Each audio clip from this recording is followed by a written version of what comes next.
என் அருமை உலகத்தமிழ் மக்களே, தாய்மார்களே, பெரியோர்களே, சிறார்களே, என் அருமை சீடர்களே, யோக நண்பர்களே, யோக விரும்பிகளே, உங்கள் அனைவருக்கும் என் இனிய காலை வணக்கம்.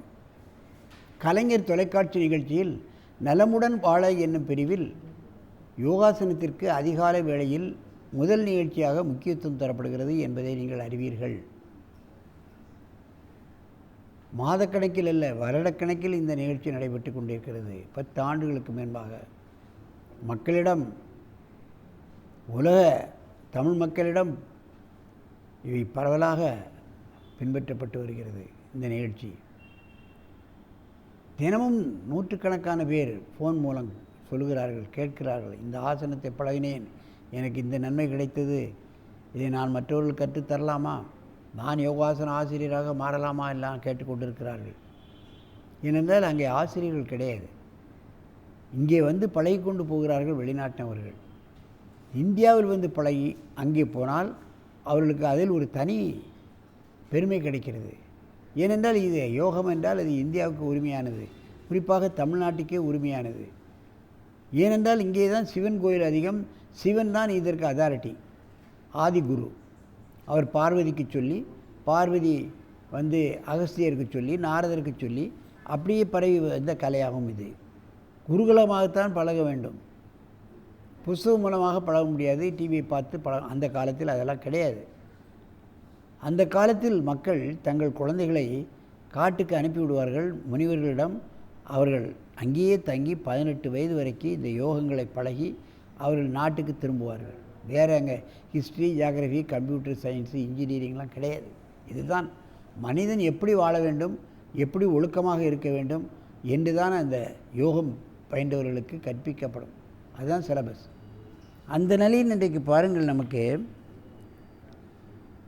விஜயஸ்ரீ அவர்கள் வயசு 22, அண்ணா யூனிவர்சிட்டியில் பிடெக் படித்து கொண்டிருக்கிறார்கள். முகப்பேர், அண்ணா நகர். நமது பள்ளியில் இங்கே வந்து வெகு காலமாக இந்த யோகாசனத்தை பழகி கொண்டிருக்கிறார்கள். உடலை ஆரோக்கியமாக வைத்துக் கொள்வதற்கு இந்த மாணவி பழகி கொண்டிருக்கிறார்கள். பிடெக் படித்தாலும் யோகத்தை நாம் வைத்துக்கொண்டால் ஆரோக்கியமாக இருக்கலாம் என்ற ஒரு எண்ணத்தில் அவர்கள் பழகி கொண்டிருக்கிறார்கள். அவர்கள் இப்பொழுது 2 ஆசனங்களை செய்ய போகிறார்கள். பரிவர்த்தன தனுராசனம் ஒன்று, மாரிஜார ஆசனம். மாறி போடமா அந்த ஆசனம், மாரிச்ச ஆசனம்.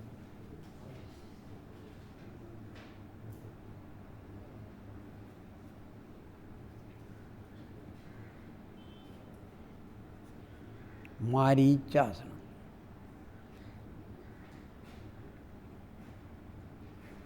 இது பரிவர்த்தன ஜானுசீராசனம்.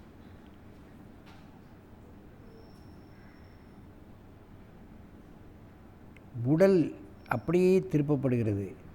கால் பெருவிரலை பிடித்திருக்கின்ற காரணத்தினால் உச்சியிலிருந்து உள்ளங்கால் வரை உள்ள அத்தனை நாடி நரம்புகளும் இழுக்கப்படுகின்றன.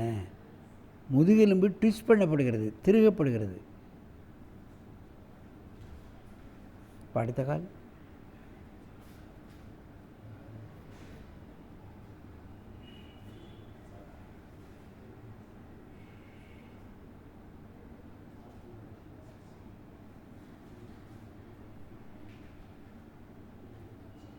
நன்றாக கவனிக்க வேண்டும். உடலை திருப்பி பெருவிரலை கைகளால் பிடிப்பது என்பது முடியாத காரியம். சாதனை செய்தால் தான் அவை கிடைக்கும். மெதுவாக இந்த ஆசனத்தை கலையுங்கள்.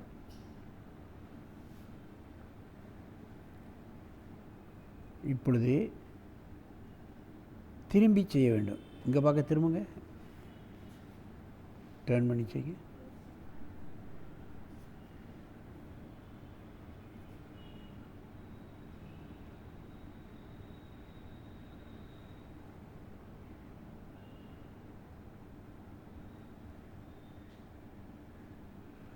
முதலில் காலை பெருவிரலை பிடிக்கிறதுக்கு ஒரு ஸ்டேஜ் வந்த பிறகு தான் முதுகை வளைத்து தலையை மேல் நோக்கி பார்க்கக்கூடிய ஒரு தன்மை வரும். மெதுவாக இந்த ஆசனத்தை கலையுங்கள், மறுபக்கமாக செய்யுங்கள்.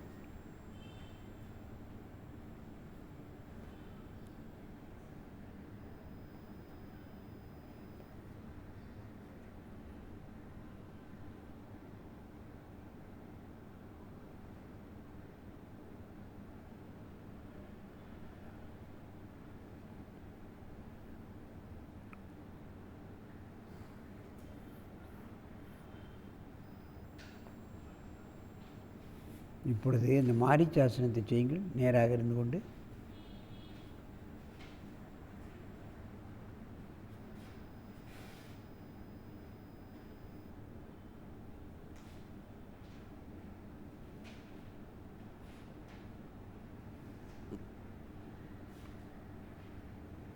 முதுகு வழியாக கையை பிடித்து கொண்டு தலையை முட்டத் தொடுவது என்பது ஜானிசிராசனம், பச்சுமுத்தாசனம் இவைகளெல்லாம் பழகிய பின்புதான் இந்த ஆசனம் கைகூடும், இல்லைன்னா கைகூடாது.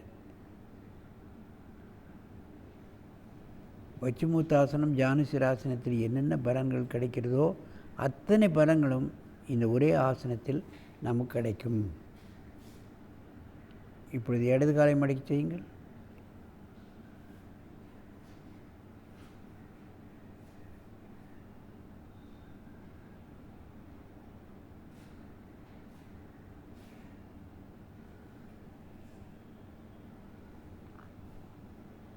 மெதுவாக இந்த ஆசனத்தை கலையுங்கள். என் பக்கமாக திரும்பி செய்யுங்கள். அப்படி தான் முதுகில் எப்படி கையை பிடிக்கிறார்கள் என்பது தெரியும்.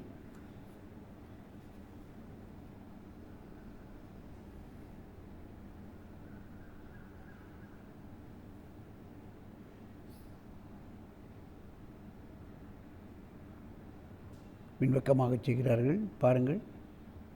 மெதுவாக இந்த ஆசனத்தை கலையுங்கள்.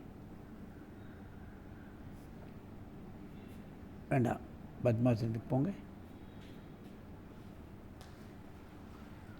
என் அருமை பெரியோர்களே, தாய்மார்களே, கல்லூரி மாணவிகளே, அதுவும் பெண்கள் தங்கள் உடலை ஆரோக்கியமாக வைத்துக்கொள்ள வேண்டும். கல்லூரி மாணவி பாருங்கள், தனிப்பட்ட முறையில் இங்கே வந்து பழகிறார்கள். ஏன், அந்த கல்லூரியிலேயே அவர்கள் ஒரு ஆசிரியரை ஏற்படுத்தி அத்தனை மாணவிகளுக்கும் இந்த ஆசனத்தை கற்றுக் கொடுத்திருக்கலாம். ஆசிரியர்களை நியமனம் செய்திருக்கலாம். எல்லா மாணவிகளுக்கும் பயன்படும். எல்லோரும் ஆரோக்கியம் பெறுவார்கள். மற்ற மாணவர்களிடமிருந்து அவர்கள் வேறுபட்டு விடுவார்கள். அவர்கள் எந்த தொழிலில் எந்த படிப்பில் சேர்ந்திருந்தாலும் அதில் முதன்மை பெற்று நிற்பார்கள். அதைத்தான் நாம் கவனிக்க வேண்டும். எல்லா கலெக்டர்களும் மக்கள் மத்தியில் பேசப்படுவதில்லை. எல்லா போலீஸ் அதிகாரிகளும் மக்கள் மத்தியில் பேசப்படுவதில்லை.